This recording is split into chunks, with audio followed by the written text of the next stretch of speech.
गैरप्रकार झाल्यावर थेट निवडणूक रद्द करणारा निवडणूक आयुक्त टी.एन. शेषन। 1991चा काळ, बिहारमध्ये निवडणुका झाल्या आणि मोठ्या प्रमाणात गैरव्यवहार, बूथ कॅप्चरिंगच्या तक्रारी आल्या। तेव्हाचे निवडणूक आयुक्त होते टी.एन. शेषन।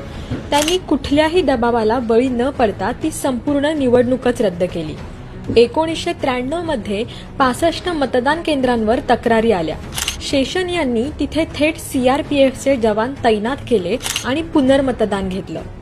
असे धाडसी निर्णय भारतीय निवडणूक आयोगाच्या इतिहासात पुन्हा झाले नाहीत, कारण टी.एन. शेषन यांच्या नावाची दहशत केवळ मंत्र्यांनाच नाही तर पंतप्रधानांनाही वाटायची। त्यांनी आपल्या कृतीतून दाखवून दिलं होतं की निवडणूक आयोगाचे नियम हे पंतप्रधानांपासून ते ग्रामपंचायतीच्या सदस्यांपर्यंत सर्वांसाठी सारखेच असतात।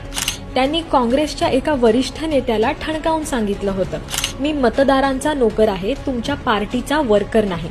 Now you get out. आज देशात पुन्हा एकदा निवडणुकांमध्ये वोट चोरीचा मुद्दा गाजत असताना शांत बसलेल्या निवडणूक आयोगाकडे पाहिल्यावर आपल्याला टी.एन. शेषन यांची आठवण झाल्याशिवाय राहत नाही।